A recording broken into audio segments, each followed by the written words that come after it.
Party positions क्या हैं, और अगर नून लीग के बगैर ये फैसला हो कि इस आईनी पैकेज को पास कराया जाए तो ये मुमकिन है। ये कैसे है? पार्टी पोजीशंस आप देखिए, इस वक्त 18वीं तरमीम के हवाले से मुस्लिम लीग नून के बगैर ही मंजूर हो सकती हैं।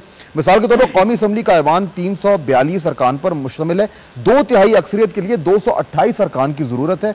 मुस्लिम लीग नून की असम्बली में 90 अरकान हैं। अगर नून लीग इस तरमीम की हिमायत नहीं करती तो क्या सूरत हाल बनेगी? ज़रा देखें, पीपल्स पार्टी के 126 हैं नेशनल असम्बली में, मुस्लिम लीग काफ के 53 हैं, मुत्तहिदा कौमी मूवमेंट 25, ENP 13, मुत्तहिदा मजलिस अमल 7, PML फंक्शनल 5।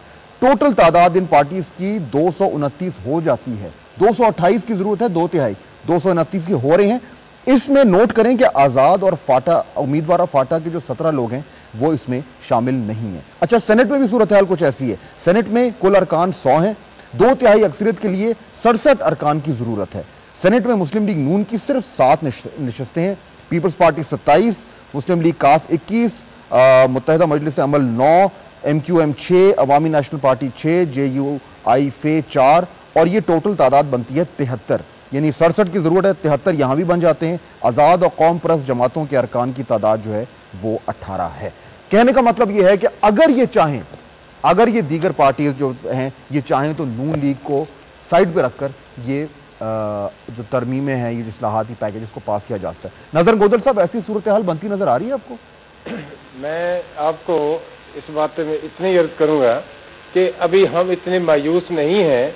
ये COD पे इनका बड़ा स्टैंड है, और आपने देखा होगा पिछले 2 साल में जब से हुकूमत बनी है पाकिस्तान पीपल्स पार्टी की, पहले इनके साथ हम कोलिशन में भी रहे हैं, तो इनका मैक्सिमम जो फोकस था वो COD पे था। तो अगर COD पे मियां मोहम्मद नवाज शरीफ ने साइन किए हैं और इनकी पूरी पार्टी जो है वो COD को एक बड़ी इंपॉर्टेंस देती है, और ये जो अमेंडमेंट्स हैं ये COD की रोशनी में लाई गई हैं।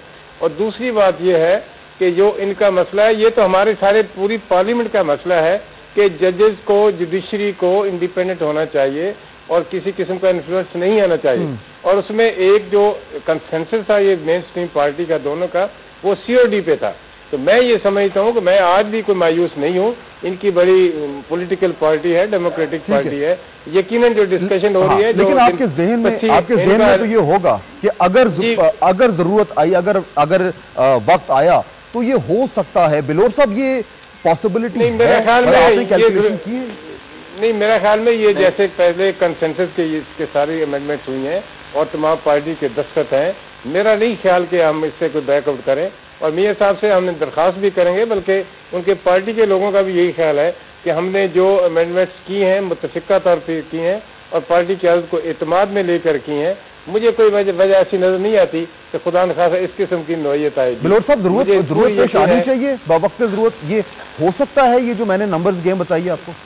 तो अभी मेरा ख्याल में ये बिफोर टाइम डिस्कशन है। मेरे ख्याल में अगर हो भी जाए तो मेरे ख्याल में ये होना नहीं चाहिए, क्योंकि हम चाहते हैं कि रिकन्सिलिएशन हो और सारी पार्टियां मिलकर इस चीज़ को आज हैंडल करें, ताकि यूनानी मसले जैसे 73 का यूनानी मसले पास हुआ था, ये भी यूनानी मसले पास हो जाए तो ज़्यादा बेहतर होगा। और मुझे यकीन है कि इंशाल्लाह मियां साहब और प्राइम मिनिस्टर साहब अगर किसी वक्त मिल लें, क्योंकि आपस में मिलकर बैठकर बातचीत जो होती है उसमें मसले हल हो जाते हैं, तो मेरे ख्याल में अगर कोई भी अगर एक दूसरे से पहल करके मिल ले तो मेरे ख्याल में मसला हल हो जाएगा। इतने बड़े बड़े मसले हल हो गए तो ये तो एक छोटा सा आखिरी मसला है, इसमें तो मेरे ख्याल में नहीं होना चाहिए कि हम इसको ब्रेक तक ले जाएं। ठीक है, लेकिन अभी तक 3, 4, 5 दिन हो गए हैं, अभी तक जो नून लीग का मौक़िफ़ है उसमें कोई खातिर खा तब्दीली नजर नहीं आई। इसकी क्या वजह है, ये हम जानेंगे खुर्रम दस्तगीर से। वक्त हुआ है ब्रेक का, ब्रेक के बाद वापस आएंगे तो ये डिस्कशन जारी रहेगी।